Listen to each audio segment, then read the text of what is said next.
This is GTA 6 Empire. This video will explain the official dark story cancelled by Rockstar for GTA 6. You won't believe it. Subscribe to the channel and leave a like if you enjoyed the content. Are you ready? So turn up the volume and enjoy watching. If you have been active in the video game community for a few years, you have surely noticed how the speculations about the release of the next Grand Theft Auto have not stopped since the release of Red Dead Redemption 2. Since those years 2019, information had been leaking that we were later able to corroborate when the security of Rockstar Games was compromised by a boy of only 17 years, allowing us to see in a premature and somewhat unfair way for the quality of the game what had been just a rumor for years. However, it seems that everything changed at some point, and initially, we would not have the story of Jason and Lucia that we have been seeing in the latest trailers and marketing material officially released by the company in recent months. That is why in this video, we will see the dark story of GTA 6 that was cancelled. Warning: the information you will see below comes from sources with supposed internal connections to Rockstar. Additionally, as we discuss the topics, points will be made that can validate their realism. Shortly after the development of GTA 5, Rockstar had to make the most of their time and began considering story ideas for their next installment. Dan Houser, one of the co-founders of the company and writer of many of the stories we know, was responsible for starting with the pillars of the video game from mid-2014 to 2016. It is reported that they planned 3 characters: an old policeman, his addicted son, and the right-hand man of a powerful crime boss. Initially, the policeman seemed principled, so he stayed on the right side of the law. But after seeing how his son slowly falls into addiction, he gradually descends into organized crime as part of a desperate effort to protect his son. In turn, this one, born in Cuba, tries to escape his problems and addictions, as he knows very well the danger of the world he is diving into. Additionally, that third character, the criminal's right-hand man, would be dedicated to importing substances from, apparently, Latin America, specifically Colombia, to the United States through Vice City, as they intended to build a great empire in North America. This would have been the first plot. It began its development in 2014, and it was cancelled in mid-2019 by Take-Two, Rockstar's parent company, because they believed it was, quote, too dark. After that first reboot, another version was in development for 18 months. Dan tried to make it less dark. Now there were 2 protagonists. We were already starting to see a female character. In this case, it would be a policewoman, daughter of a Vice City officer, who died in the line of duty. And again, that right hand of the powerful criminal. Apparently, this woman would only seek revenge regardless of whether she was supported by the law or not, so she infiltrates the underworld with the intention of taking down everyone related to her father's fate. Not caring if she had to do it illegally, all this behind their backs while continuing her work as an officer. Additionally, in this version, the right-hand man of the boss would be very unpredictable and crazy, somewhat like Trevor in GTA 5, who over time climbs the ranks of the criminal world and seems to be heading towards becoming one of the bosses. Upon presenting this new version, the bosses again considered that it was not what they were looking for in the next GTA. They still considered it too dark. After this, they restart the story again. They were finally looking to find something perfect for a future GTA, so there is another story development that this time lasts only a few months, similar to the previous one.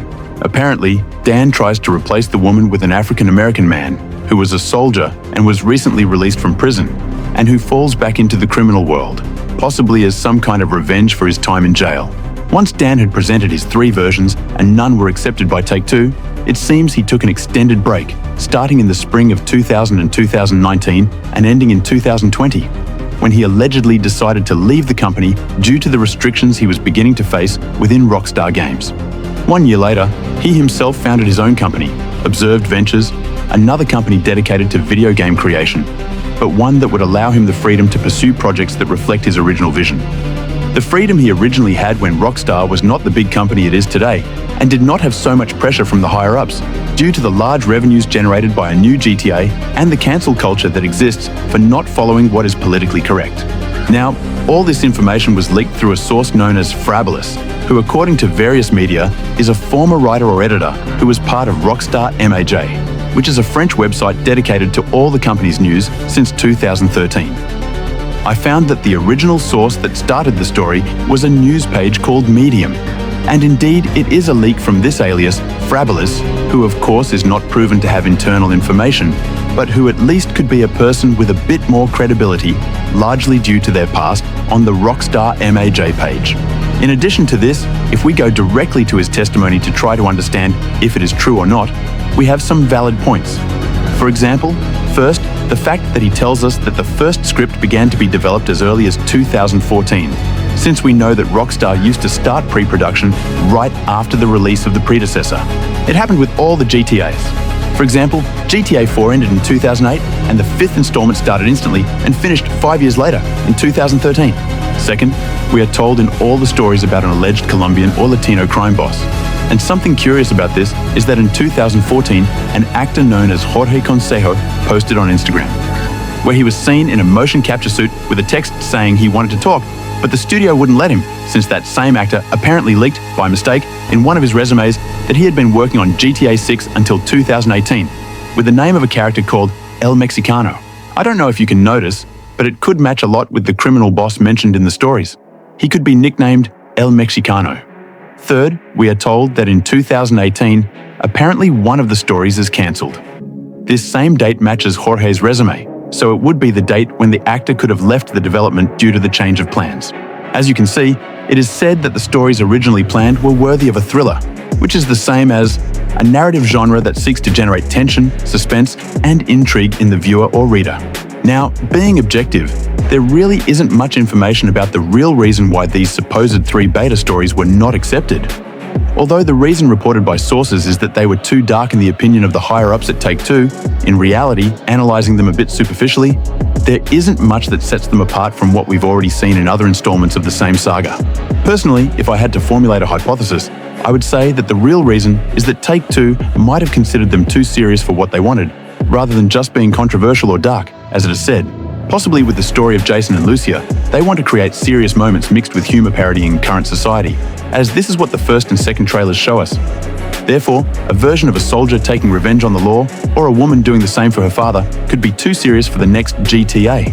It's no secret that they are looking for something more arcade. So, although this is personal, and there are those who may think they prefer the serious or fun, a GTA 4 or a GTA 5, it is also true that it could be a very valid reason, since a good part of the charm and success of the series is also due to the mix of the serious with the arcade. Being able to openly parody various aspects of current events, for example, what happened with GTA 4, which, although it is very beloved, certainly did not have the same level of success as the 5th installment, as the latter felt much freer and more fun, even marking a big difference in simply driving a vehicle or doing its missions. This topic of the story mode is one of the most controversial in Grand Theft Auto 6 due to the aspects you already know, like the fact that the exact same people as before are not working on it, that the company has changed, and so on. So I would ask you, what would you think about this? And in case it really is a bad aspect of the game, would it really damage the entire project? Because we know there is much more that is part of the game besides this, for example, the hundreds of mechanics it will have, which we already had confirmed from the leaks of 2022.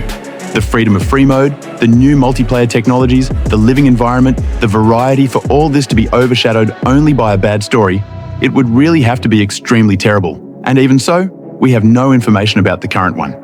So let's hope they don't disappoint us with this new idea of a Bonnie and Clyde type love. For now, this video has come to an end. This was GTA 6 Empire. Don't hesitate to subscribe if you enjoyed the content.